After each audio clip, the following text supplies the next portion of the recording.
Welcome back to the Marketing Madmen. Trip Joba, Nick Constantino here with Brooke MacLean of MarketWake. And boy, that was a fast and interesting discussion. And I love the fact that we can talk about going against the grain, and in your case, being back in the office. So, and I think going against the grain kind of got Nick stewing. Okay, here we go. All right. You say against the grain. Who decides that was the grain? I don't understand. Who decided? Look, we were in a brand new, uncharted territory as a country, as a world. Who decided that was the grain? Who the F did they think they are? We didn't know what was going to happen. There was a 50% chance wrong, you were wrong. And you know what I said when this all started? I go, man, Kemp's got some big cojones, right? If he's right, he is going to reap the benefits. And to this moment, you know who has reaped the benefits?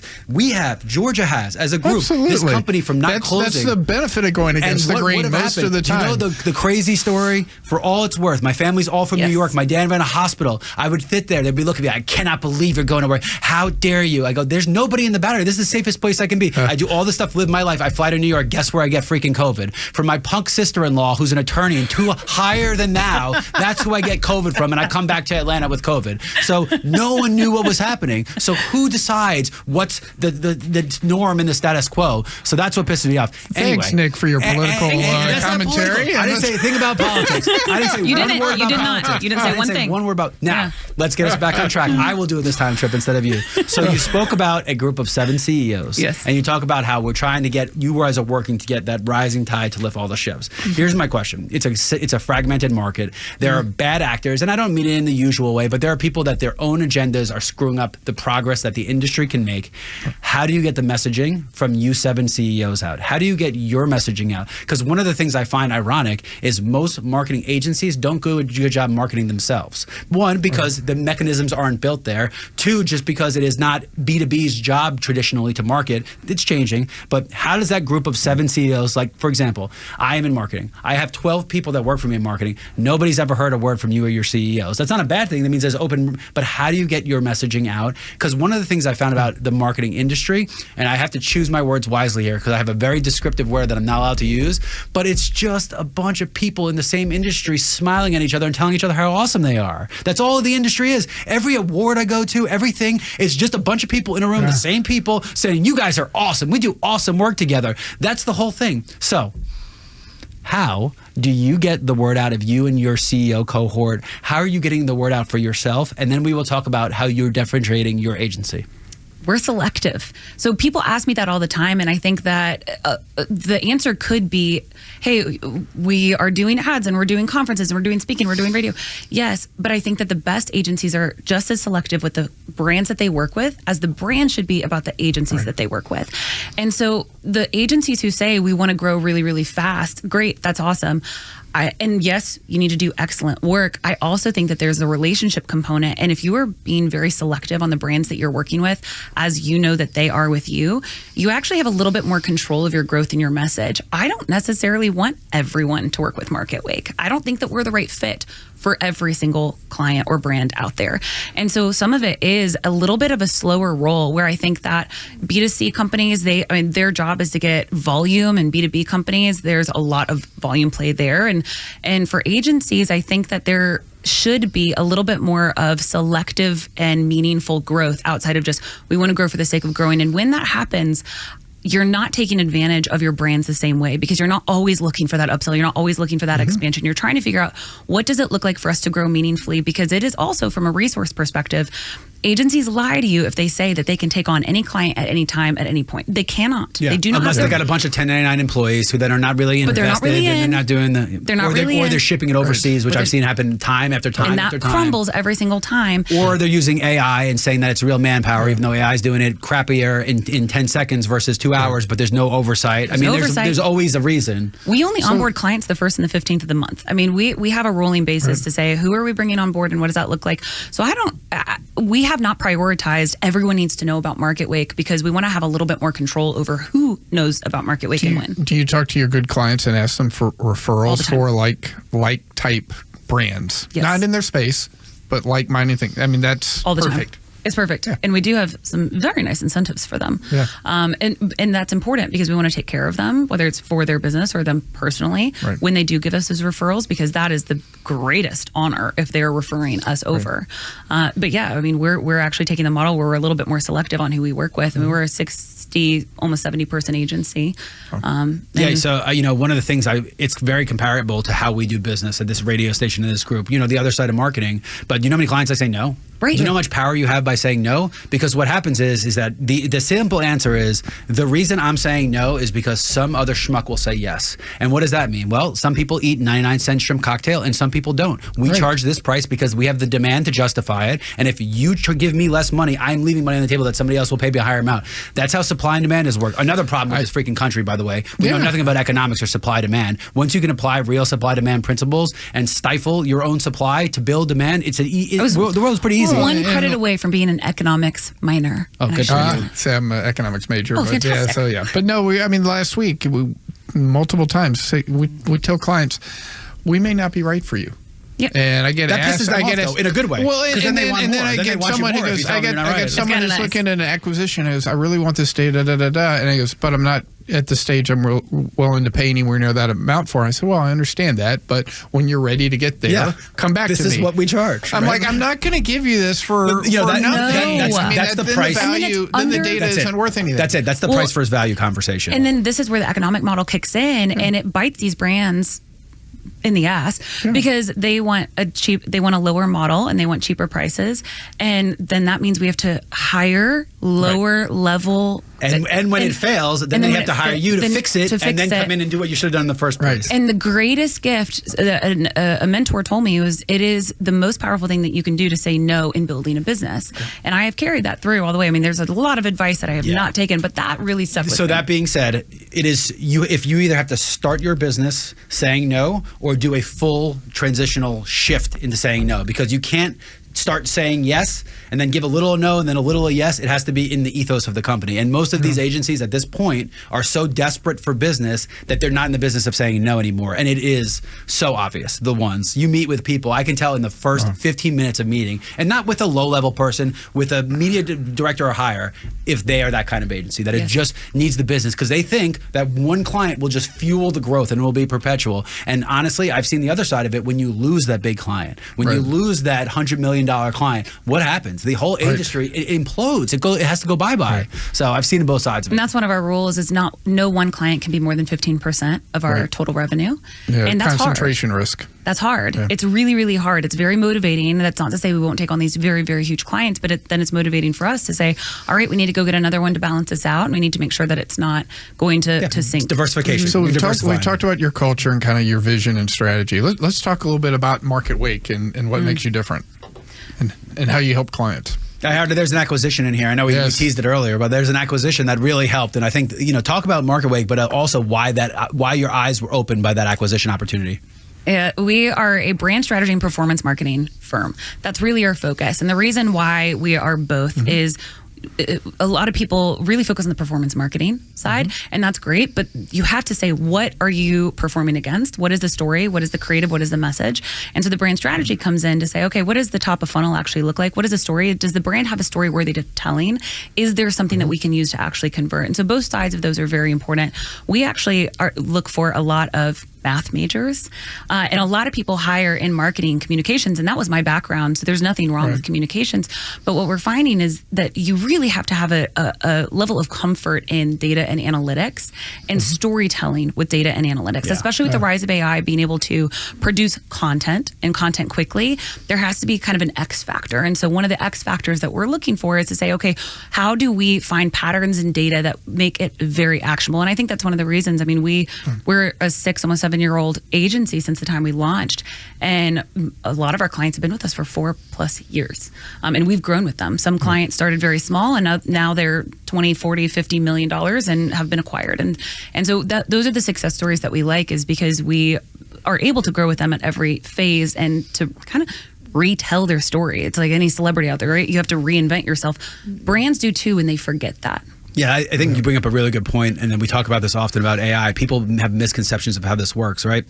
So when you talk about finding data, telling stories, looking for these anomalies in data, AI can't do that. It's not even close to being able to do it yet. Now, that being said, if you train the models based on human intervention, that these are the things we're looking for, it will learn to pick up patterns. Right. But you are years away from it going in and finding anomalies, because what an anomaly is, this is a 1, not a 0. That's not the anomalies you're looking for. Right. You're looking at, okay, this was the month of May. Why didn't we sell bathing suits? This is the month of this. Was there? Now you can go back and say, hey, was the weather play a factor here? Or is there something you did wrong? Did you fire somebody? You're looking in for those things. And I agree with the math majors. I also think you have to find something them to freaking do, because there's too many of them with not enough degrees or jobs out there. But anyway, that is, you cannot just think AI is going to come in. It doesn't matter how much you pay and just magically solve these problems for you. If you don't invest the manpower early, and AI just adapts and learns with you. So the more manpower you put in now and the more you're growing, the cheaper it's going to be in the future. It's not the opposite. It's not going to get cheaper. You need manpower now to build your systems and your models. And if you do that, and I think people just don't understand that. They're doing it the opposite way. They're thinking about the future too early. And let me ask this, because performance marketing is a term that's probably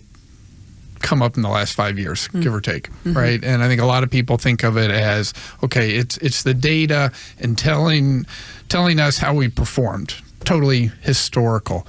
How are you thinking about going back to, what are the implications? How do you do that with your clients and give them perspectives of what they could be doing in the month ahead, in the quarter ahead, things of that nature through? You just hit on something that is one of my soapboxes, is we have to be vision casters, not defenders. And so often agencies fall into this pattern of, we're defending the work that we've already done. Well, what that does is it only looks backwards. It's a controller versus a CFO, right? It's only looking backwards. And when you're not looking forward, when you're not anticipating, when you're not building strategies that are 6, 12, 18 months ahead, you're missing opportunities. And performance marketing, yes, has traditionally been, here's how you're performing and here's why. But I think that so much context is missed when you're not also looking ahead and casting that vision to say, and here's what we're doing with that information. These are just facts now. Right. This is how we're building a strategy based on those facts and based on your brand and based on the message and the roadmap that you have. This is what the next 12 months needs to look like. And I mean, sometimes even if we're just there for a project, we're still doing our best to give them a strategy that is 12, 18 months ahead, because people need to be thinking that far ahead. Things move too quickly, and if you don't have some level of North Star ahead, then all you're doing is defending the past, and you're always going to feel one step behind. And the irony is, I will say, if you're looking 18 months ahead, usually those are marketing fundamentals that really don't change as quickly, right? Your 18 months is, man, we need more leads, we need more demand, we need more of this, we need our messaging. Oh my God, we had a really big PR snafu, we have to increase our light. Those are fundamentals. The tactics that you use in month can change, but those 18 months down the road, people are saying, no, those are easy fundamentals of marketing. Nothing has changed since the 1950s about those fundamentals. We have to be more creative. We have to blah, blah, blah, blah. It's the tactics you use in month that change. So why would these people not have the foresight to do the easy part? The fundamentals are the easy part. It's funny you were talking about, I think, the Giants, one of the podcasts that I was listening to recently, of, okay, if you have an offensive coordinator, then they're moving every 4 years. Holy crap, she really did listen. I did. And I'm not even a Giants fan. Poor Daniel Jones. Like, he just sucks. He can't even throw 7 offensive coordinators in 5 years. That's or why. 7 years, and if you're changing your agency every 6 months, every 4 months, it's like, you fail. That is the rapport conversation. And I will. This is a soapbox for me, right? You can only truly find out what is someone's keeping them up at night, problems they have, if you have real rapport. The time it takes to get rapport with people has just grown because they're more sheltered, they're more worried about their own things. But once you do, and for me, it's about 2 years, believe it or not, until I have that client where the light finally goes off and I'm like, man, I'll never lose this person. Because they told the deepest, darkest, where their real problems are. It takes that long to find out. They call you at 7 at night. 7 at night. Thinking about lucky day, freaking 3 o'clock in the morning, like we're in Vegas, and he's like, dude, I just thought of something. I'm like, it's 6 o'clock in the morning here, dude. I appreciate it, but anyway, but again, when you have that consistency and you can build together, it's very hard to break those relationships. Yeah. When you're going, like, look, if you're a CMO and you had 6 different marketing agencies in 6 years, maybe you're the problem. Like, right? I can't say that. You can. I can. Yeah, but well, we could get off into sports, and that's the GM just firing the coach or the head coach firing the coordinator and all to give themselves another year. I mean, we see it in every industry out there. Yeah, and it's a shame. So CMO's no different. So, or the GM will make an acquisition and acquire a new player or do something new to this. So let's talk about Punchlist. Let's talk about, so you painted a really good picture of you're the unifier, you're the steady hand, you're bringing the people together at the table, say, hey, we need to work together in this client's best interest. One, secretly, the client's not stupid. They notice that. And they're like, okay, this is the only person that's really on my side. The rest of these schmucks can go take a walk. But realistically, you're providing value for everybody involved in this process, and life is about finding mutual value, right? Every time you go into a meeting, the answer is, how are we going to both benefit? If you go in saying, here's what's for you, you're screwed, not, hey, this is what I heard from you. So you've created that. So talk about how Punchlist comes in and talk about how putting a system in place to help tangibly do this has benefited you guys. Punchlist came in. We were looking to make an acquisition, and one of the areas was software. One of the problems that we find over and over and over again is collaboration. Think of how many tools you use to work with the agencies and the brands and the clients that you have. It is Slack, it's email, it's Dropbox, it's Figma, it's InDesign files. Now there's a thousand CRM systems. There's 100 of them. Speak. And then where's that Google file Ad Manager, stored? the programmatic space is a million times worse because there's a new thing coming in every side, and there's analytics, and there's ID5 tags. Precisely. And that's exhausting. And when you can't quickly access the files that you need, or you can't quickly give feedback, or you're writing emails that says, okay, on the top paragraph, change this line. I mean, that's an exhausting experience. And so we were really looking for a tool that said, what is, again, kind of reflective of MarketWake's EOS, what does a home for collaboration look like? How we can aggregate all of this feedback, all of this sometimes noise, but difference of opinion in a way that is actually productive. Because a lot of people have difference of opinion, and that is great. How do we make it productive? And when we found Punchlist, it was just this aha moment of, oh my gosh, this is what we've been looking for. So Punchlist is essentially a tool where you can load any file in, whether it's a website, a live website, PDF, a blueprint if you're an architect, and then you can send it out, and for free, people can come in and they can do collaboration. They can say, change this button to blue.